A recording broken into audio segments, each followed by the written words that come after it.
AYUSH TV ವೀಕ್ಷಕರಿಗೆ ನಮಸ್ಕಾರ ಮತ್ತು ಆಯುರ್ವೇದ ದಿನಚರಿ ಸೆಗ್ಮೆಂಟ್ಗೆ ಸ್ವಾಗತ. ನಾನು ನಿಮ್ಮ ಡಾಕ್ಟರ್ ಶರದ್ ಕುಲಕರ್ಣಿ, ಜೀವೋತ್ತಮ ಹೆಲ್ತ್ ಆಯುರ್ವೇದ ಕೇಂದ್ರ, BTM ಮತ್ತು HSR ಬಡಾವಣೆ, ಬೆಂಗಳೂರು. ಮೈಂಡ್ಫುಲ್ ಈಟಿಂಗ್ ಬಗ್ಗೆ ತುಂಬ ಚರ್ಚೆಗಳಾಗ್ತಾ ಇದೆ. ಸೊ ಈ ಮೈಂಡ್ಫುಲ್ ಈಟಿಂಗ್ ಅಂದರೆ ಏನು, ಇದನ್ನು ಹೇಗೆ ಮಾಡಬೇಕು, ಇದನ್ನು ನಾವು ಮಾಡದೇ ಇದ್ದರೆ ಏನೆಲ್ಲ ತೊಂದರೆಗಳು ಆಗಬಹುದು ಅಂತ ನಾನು ನಿಮಗೆ ಈ ಸಂಚಿಕೆಯಲ್ಲಿ ತಿಳಿಸ್ಕೊಡ್ತೇನೆ. ಮೊದಲನೇದಾಗಿ ಮೈಂಡ್ಫುಲ್ ಈಟಿಂಗ್ ಏನು ಸರ್, ಅಲ್ಲಿ ಇಲ್ಲಿ ಕೇಳಿದ್ದೇವೆ ಈ ಶಬ್ದವನ್ನು, ಅಥವಾ ತುಂಬ ಡಾಕ್ಟರ್ಸ್ಗಳು ನಮ್ಗೆ ಹೇಳಿದ್ದಾರೆ ಸರ್ ಆಲ್ರೆಡಿ. ಏನು ಸರ್ ಇದು ಅಂತ ಹೇಳಿದರೆ, ನೀವು ನೀರನ್ನು ಕುಡಿತಾ ಇದ್ದರೆ ನೀರನ್ನು ಮಾತ್ರ ಕುಡಿತಾ ಇರಬೇಕು.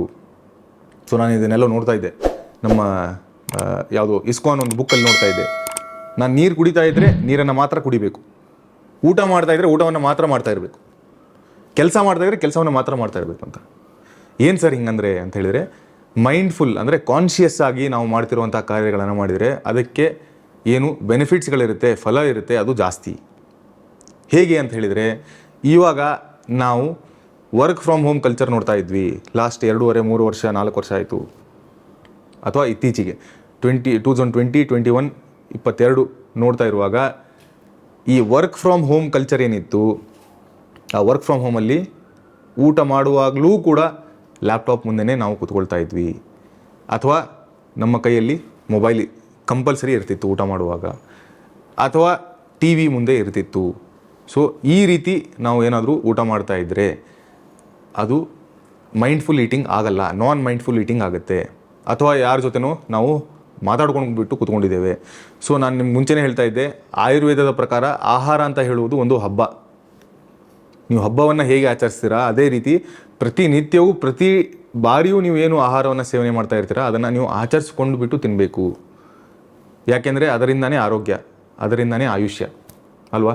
ನಾವು ಆಹಾರವನ್ನು ತಿನ್ನುವಾಗ ಅದು ಬ್ರೇಕ್ಫಾಸ್ಟ್ ಆಗಿರ್ಬೋದು, ಲಂಚ್ ಆಗಿರ್ಬೋದು, ಡಿನ್ನರ್ ಆಗಿರ್ಬೋದು, ಅಥವಾ ಯಾವುದೇ ರೀತಿಯ ಆಹಾರ ಆಗಿರ್ಬೋದು, ಅದನ್ನು ನಾವು ತಿನ್ನುವಾಗ ಗಮನ ಇಟ್ಟು ಬಿಟ್ಟು ತಿನ್ನುವುದಕ್ಕೆ ನಾವು ಮೈಂಡ್ಫುಲ್ ಈಟಿಂಗ್ ಅಂತ ಹೇಳ್ತೇವೆ. ಸಂಕ್ಷಿಪ್ತವಾಗಿ ಹೇಳಿದ್ದೇನೆ. ಇನ್ನು ಇದನ್ನು ನಾವು ಯಾಕೆ ಮಾಡ್ತಾ ಇಲ್ಲ, ನಮಗೆ ಕೆಲಸದ ಒತ್ತಡ ಇಲ್ಲ ಸರ್, ಇದು ಟಾಸ್ಕ್ ಕಂಪ್ಲೀಟ್ ಮಾಡಲೇಬೇಕು, ಇದೇ ಇಂಪಾರ್ಟೆಂಟ್ ಸರ್ ನನಗೆ, ಈ ಟಾಸ್ಕನ್ನು ನಾನು ಕಂಪ್ಲೀಟ್ ಮಾಡಿದ ಮೇಲೆ ನಾನು ಊಟ ಮಾಡ್ಬೋದು, ಅಥವಾ ಅದನ್ನ ಮಾಡ್ತಾ ನಾನು ಊಟ ಮಾಡ್ಬೋದು ಅಂತ ಹೇಳಿಬಿಟ್ಟು ನಾವು ಮಲ್ಟಿ ಟಾಸ್ಕಿಂಗ್ ಆಗ್ತಾನೇ ಇರುತ್ತೆ. ಲ್ಯಾಪ್ಟಾಪ್ ಮುಂದೆನೋ, TV ಮುಂದೆನೋ, ಅಥವಾ ಮೊಬೈಲ್ ಮುಂದೆನೋ, ಅಥವಾ ಯಾರ ಜೊತೆನೋ ಹರಟೆ ಹೊಡ್ಕೊಂಡ್ಬಿಟ್ಟು ನಗಾಡ್ಕೊಂಡ್ಬಿಟ್ಟು ಜೋರಾಗಿ ಕಿರ್ಚ್ಕೊಂಡ್ಬಿಟ್ಟು ತಿಂತಾ ಇರ್ತೇವೆ. ಸೊ ಇದೆಲ್ಲ ಕೂಡ ಆಯುರ್ವೇದದ ಪ್ರಕಾರ ನಿಷಿದ್ಧ. ಮಾತಾಡಬಾರ್ದು, ನಗಬಾರ್ದು ತಿನ್ನುವಾಗ. ನೋಡಿ ಎಷ್ಟೊಂದು ಸೈಂಟಿಫಿಕ್ ಆಗಿರುವಂಥ ಕನ್ಸೆಪ್ಟ್. ನೀವು ತಿನ್ನುವಾಗ ಏನಾದರೂ ನೀವು ನಗ್ಲಿಕ್ಕೆ ಶುರು ಮಾಡಿದ್ರಿ ಅಂತ ಹೇಳಿದರೆ ನಮ್ಮ ಫುಡ್ಡಿಂದ ವಿಂಡ್ ಪೈಪಿಗೆ ಹೋಗುವ ಸಾಧ್ಯತೆಗಳಿರುತ್ತೆ. ಆಹಾರ ಲಂಗ್ಸಲ್ಲಿ ಹೋಯಿತು ಅಂತ ಹೇಳಿದರೆ ಅದು ಆವಾಗ ಆಸ್ಪಿರೇಷನ್ ಆಗುವ ಸಾಧ್ಯತೆಗಳಿರುತ್ತೆ. ಇತ್ತೀಚಿನ ನಾವು ಕನ್ಸೆಪ್ಟನ್ನು ಏನಾದರೂ ಮರ್ಜ್ ಮಾಡಲಿಕ್ಕೆ ಟ್ರೈ ಮಾಡಿದರೆ, ಮರ್ಜ್ ಮಾಡಿಲ್ಲ ಅಂತ ಹೇಳಿದರೂ ಕೂಡ ಆ ಹಬ್ಬವನ್ನು ಆಚರಣೆ ಮಾಡುವಂಥ ಒಂದು ಸಂದರ್ಭ ಏನಿದೆ, ಆಹಾರವನ್ನು ಆಚರಣೆ ಮಾಡುವಂಥ ಸಂದರ್ಭ ಏನಿದೆ, ಅದು ನೀವು ಗಮನ ಇಟ್ಟುಬಿಟ್ಟು ಮಾಡ್ತಾ ಇರಬೇಕು. ಸೊ ನಾವು ಯಾಕೆ ಮಾಡ್ತಾ ಇದ್ದೀವಿ ಅಂತ ನಾನು ಹೇಳಿದೆ ನಿಮಗೆ. ಇನ್ನು ಈ ರೀತಿ ಹೀಗೆ ಮಾಡ್ತಾ ಹೋದರೆ ಏನೇನಾಗುತ್ತೆ ನಾನು ಹೇಳಿದ್ದೆ ಆಲ್ರೆಡಿ. ಲೇಟಾಗಿ ನಾವು ರಾತ್ರಿ ಆಹಾರವನ್ನು ಸೇವನೆ ಮಾಡಿ ನಿದ್ರೆ ಮಾಡಿದರೆ ಏನೇನು ತೊಂದರೆಗಳಾಗುತ್ತೆ, ಸೇಮ್ ತೊಂದರೆಗಳು ಇದಕ್ಕೂ ಕೂಡ ಅಪ್ಲಿಕೇಬಲ್ ಆಗುತ್ತೆ. ಇತ್ತೀಚೆಗೆ ನಾವು ನೋಡ್ತಿರುವಂಥ ಆಟೋ ಇಮ್ಯೂನ್ ಡಿಸೀಸ್ಗಳು, ನಮ್ಮ ದೇಹದ ರೋಗ ನಿರೋಧಕ ಶಕ್ತಿ ನಮ್ಮ ದೇಹದ ವಿರುದ್ಧವೇ ಹೋರಾಡ್ಕೊಂಡ್ಬಿಟ್ಟು ನಮ್ಮ ದೇಹದಲ್ಲಿಯೇ ರೋಗಗಳನ್ನು ಉತ್ಪತ್ತಿ ಮಾಡುವಂಥ ಸಂದರ್ಭ. ಕೆಟ್ಟದಲ್ವ ಇದು? ಇವಾಗ ಒಂದು ದೇಶದ ಏನು ರಕ್ಷಣಾ ಪಡೆ ಇರುತ್ತೆ, ಆ ದೇಶದ ವಿರುದ್ಧವೇ ತಿರುಗಿ ಬಿದ್ದುಬಿಟ್ರೆ ಏನಾಗುತ್ತೆ ದೇಶದ ಜನತೆಗೆಲ್ಲ, ಆ ರೀತಿ. ಸೊ ನಮ್ಮ ದೇಹದ ರೋಗ ನಿರೋಧಕ ಶಕ್ತಿ ನಮ್ಮನ್ನೇ ಹೊಡೆದಾಕ್ಬಿಟ್ಟು ರೋಗವನ್ನು ಕಾಸ್ ಮಾಡುವಂಥದ್ದು. ಅದು ಸೋರಿಯಾಸಿಸ್ ಇರಬಹುದು, IBS ಇರಬಹುದು, ಕ್ರಾನ್ಸ್ ಡಿಸೀಸ್ ಇರಬಹುದು, ಕೋಲೈಟಿಸ್ ಇರಬಹುದು, ಅಲ್ಸರೇಟಿವ್ ಕೋಲೈಟಿಸ್ ಇರಬಹುದು, SLE ಇರಬಹುದು, ಅಲೋಪೇಶಿಯಾ ಏರಿಯೇಟಾ ಇರ್ಬೋದು. ಹಲವಾರು ಆಟೋ ಇಮ್ಯೂನ್ ಡಿಸೀಸಸ್ಗಳು ಯಾಕೆ ಬರ್ತಾ ಇದೆ ಅಂದರೆ ನಮ್ಮ ಆಹಾರದ ಪದ್ಧತಿ ಏನಿದೆ ಅದನ್ನು ನಾವು ಸುಧಾರಿಸ್ಕೊಳ್ಬೇಕು. ಸೊ ಇಲ್ಲ ಅಂದರೆ ಈ ರೀತಿಯ ತೊಂದರೆಗಳಾಗ್ಬೋದು. ಅದಲ್ಲದೆ ನಾನು ಹೇಳ್ತಿದ್ದೆ ನಿಮಗೆ, ಡಯಾಬಿಟೀಸ್ ಮೆಲೈಟಸ್ ಆಗ್ಬೋದು, ಬೊಜ್ಜು ಬರಬಹುದು, ಓವರ್ ವೇಟ್ ಆಗ್ಬೋದು, ಮತ್ತು ಮೆಂಟಲ್ ಸ್ಟೆಬಿಲಿಟಿ ಏನಿದೆ, ನಮ್ಮ ಮೈಂಡ್ಸೆಟ್ ಏನಿದೆ, ಎಲ್ಲ ಕ್ರಮೇಣವಾಗಿ ಕಡಿಮೆ ಆಗಲಿಕ್ಕೆ ಶುರುವಾಗುತ್ತೆ. ಯಾಕೆ ಅಂದರೆ ನಾವು ಗಮನ ಇಟ್ಟುಬಿಟ್ಟು ಆಹಾರವನ್ನು ಸೇವನೆ ಮಾಡ್ತಾ ಇಲ್ಲ. ಗಮನ ಇಟ್ಟುಬಿಟ್ಟು 3 ಕೆಲಸವನ್ನು ಖಂಡಿತವಾಗ್ಲೂ ಮಾಡಬೇಕು.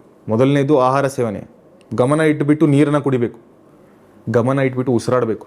ನೋಡಿ ನಾವು ಬದುಕಿರೋದು ಒಂದರಿಂದಾನೆ, ಯಾವುದು ಉಸಿರಾಟದಿಂದ. ಅದಕ್ಕೆ ನಾವು ಒಂದು ಸರಿಯಾದರೂ ಕಾನ್ಸಂಟ್ರೇಷನ್ ಮಾಡ್ತೇವೆ, ಅದು ಬಿಟ್ಟು ಬೇರೆ ಎಲ್ಲದಕ್ಕೂ ಮಾಡ್ತೇವೆ. ವರ್ಕ್ ಆಯಿತು, ಲ್ಯಾಪ್ಟಾಪ್ ಆಯಿತು, ಮೊಬೈಲ್ ಆಯಿತು, TV ಆಯಿತು, ಇನ್ನು ಯಾವುದಕ್ಕೂ ಆಯಿತು. ಆದರೆ ನಮ್ಮ ಉಸಿರಾಟವನ್ನು ನಾವು ಗಮನ ಇಟ್ಬಿಟ್ಟು ಉಸಿರಾಡಿದರೂ ಕೂಡ ಅದು ಕೂಡ ನಮ್ಮ ದೇಹಕ್ಕೆ ಒಂದು ಬೂನ್ ಅಂತ ಹೇಳ್ಬೋದು.